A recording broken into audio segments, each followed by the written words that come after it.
Your Excellency, the President of the Republic of Uganda and the Commander-in-Chief of the Uganda People's Defense Forces, and Mama Janet Kataha Museveni,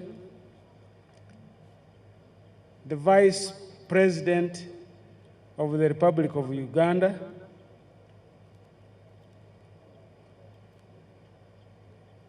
His Lordship, the Chief Justice, the Right Honorable Deputy Speaker of Parliament,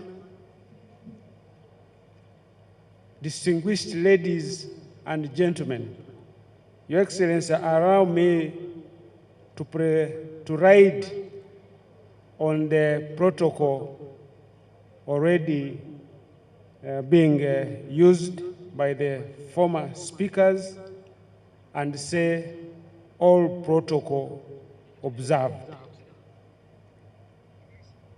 Your Excellency, on behalf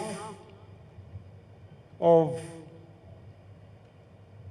UPDF and on my own behalf, I want to welcome you and all the distinguished guests present here today to witness the 42nd birthday of the People's Army, Uganda People's Defense Forces.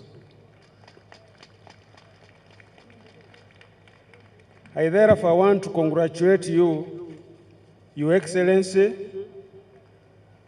the officers and militants of the mighty force of the UPDF on attaining 42 years with an incredible track record of committed service and discipline, which has enabled us maintain a sustainable strategic relationship with the wananchi of Uganda,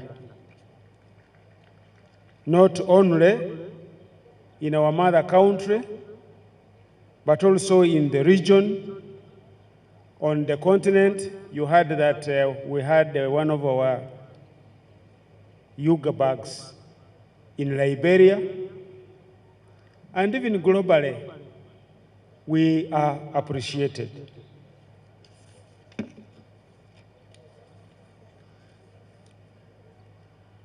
Your Excellency, before I proceed, I have been asked to introduce the delegations that have joined us from our neighboring countries and other countries from near and far.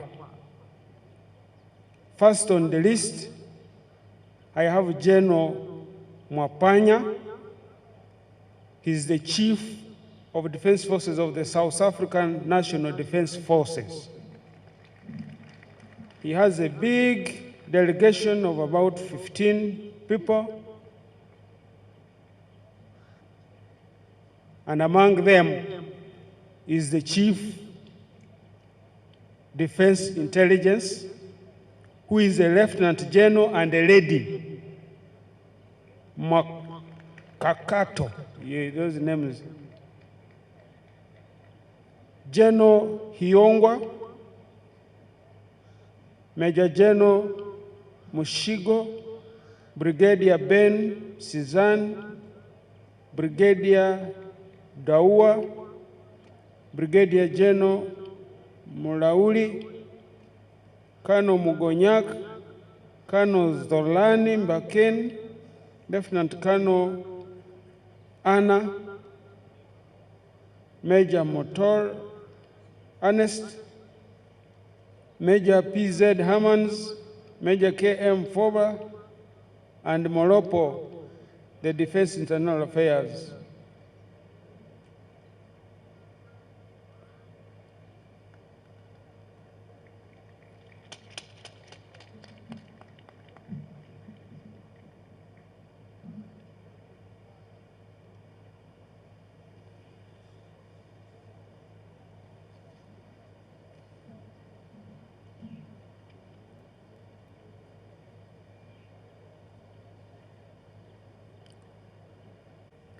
Earlier on, we had these functions taking place in the barracks, but subsequent commemorations have rotationally been regionalized to enable UPDF go back to the population to thank the people of Uganda, Uganda's strategic partners, for UPDF, for their support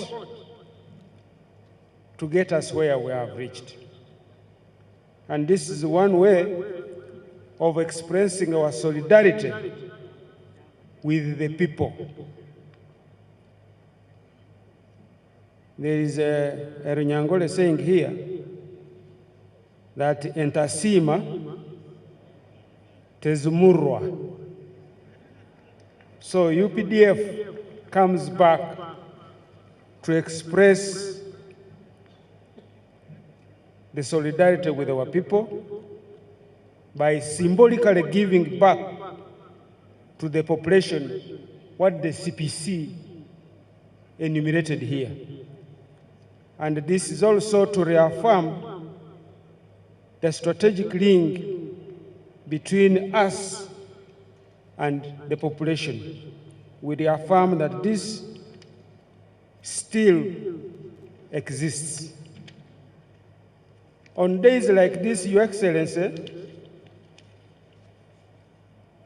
it is also time to honor and recognize the service, the commitment, the sacrifice, and patriotism of the gallant sons and daughters of UPDF, live or foreign, in order to give them more courage to secure their country, because security is the bedrock of all development aspects.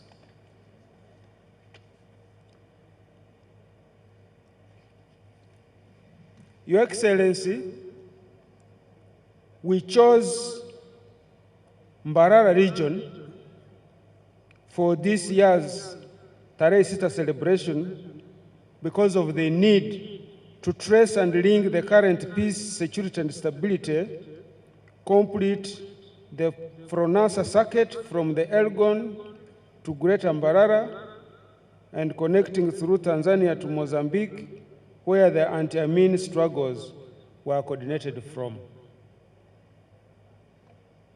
This region had also never hosted such a Tarehe Sita outreach version of celebrating from outside the barracks. And that's why the theme was recognizing the sacrifice of the founders of the People's Revolution for socio-economic transformation, which is in line with the beginnings of this revolution, Your Excellency.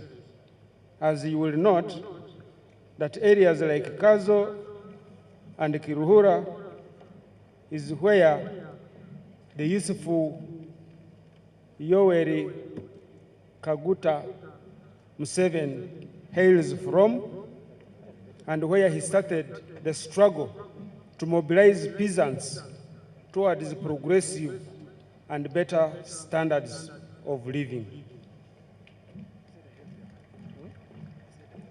The efforts and sacrifices of the people to liberate Uganda were also notable in a number of areas in the current Rwampara, Isinjiro, Mbarara.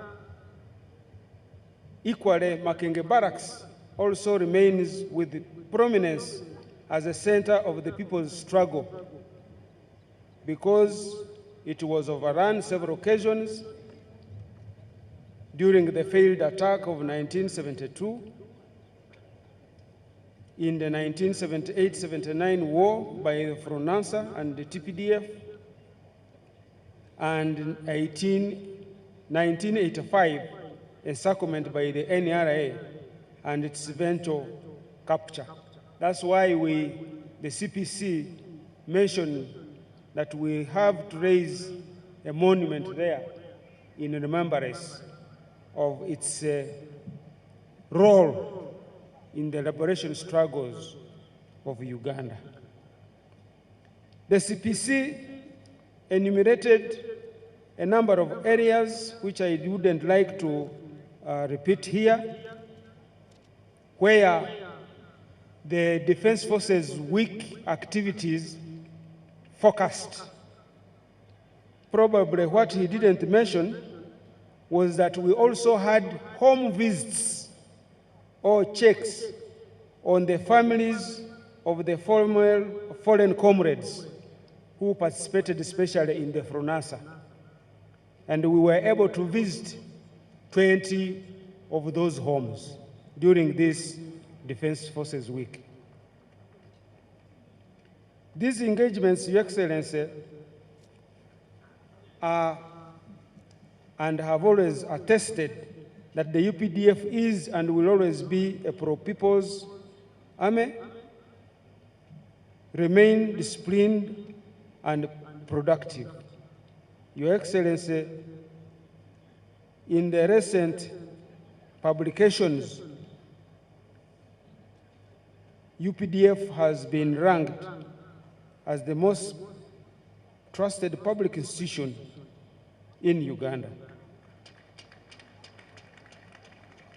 It's possible, however, without the involvement of other institutions with whom we work, because unity can only be manifested by binary.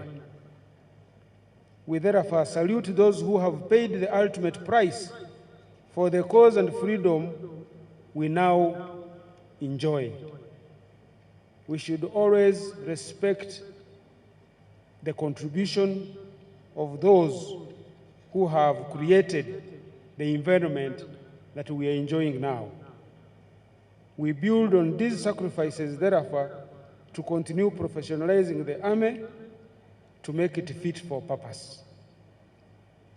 With Your Excellency's astute leadership, we have been able to do a lot in terms of capacity building, capability enhancement, infrastructure development, welfare improvement, and medical, in order to build a professional, effective, efficient, and motivated force the UPDF is right now. As late President Kwame Nkrumah said, that people judge us